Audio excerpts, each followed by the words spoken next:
I want to discuss what's going on with Carolyn Koch. She's a trial and jury consultant. Carolyn, thank you very much for joining us. As you know, Trump's team has really been going after Keith Davidson for his past work helping clients get hush money payments from other celebrities, not just Donald Trump. How is that likely to impact the jury?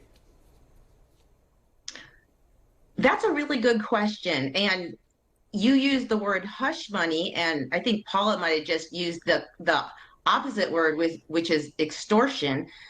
So now that witnesses are on the stand being cross-examined, we're no longer having lawyers portray things and paint things. Now the jury is being seen facts, and the facts look like a lot of bottom feeders or feeder fish on a barge, and the barge, Donald Trump, might not be aware of what those feeder fish are doing. And so the jury, and they're not a monolith, they're all different individuals, 12 of them, they're all going to have their own perspective, but it's going to be hard for them to ignore the weaknesses, because people are looking for the evidence that shows that Trump is in the middle of this scheme. And so far, it looks like people capitalizing on their connections to Trump to try and make some money. And so, you know, my impression of what I read, and again, we're just peeking through the cracks of the courtroom door here where the jurors are getting the whole thing.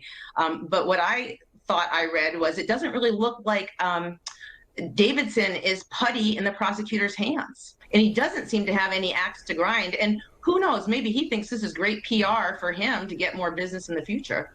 We just saw Trump walking back into the courtroom from this lunch break with the questioning is about to resume momentarily. We'll continue to watch that as well. Carolyn, so bottom line, what stood out to you the most as the most significant part of Keith Davidson's testimony, at least so far today? Well, what stands out to me the most is that he's doing these dealings on behalf of his clients. And so it's not something that Trump is orchestrating at all. And then I'm not sure if this came out through him, but I think he was quoting Michael Cohen as having a certain level of frustration that he couldn't get in touch with, you know, his guy, because his guy was out in 5 different states. And so something like that, a phrase like that, can really stick with a jury.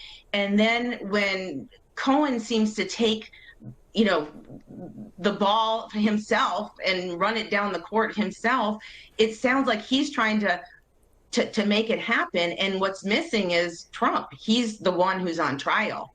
And so I think jurors are really looking for, where's Trump in all this? Where is he? Well, he's sitting there in the courtroom as the 2016 presidential election results were coming in. Keith Davidson says he texted the then National Enquirer editor Dylan Howard, and I'm quoting now, "What have we done?" And that Howard responded, "Oh my God." How do you think the jury will take that? Well, you know, it's kind of funny. I can only, you know, am I like a juror? No, not really. But, you know, I wish I was.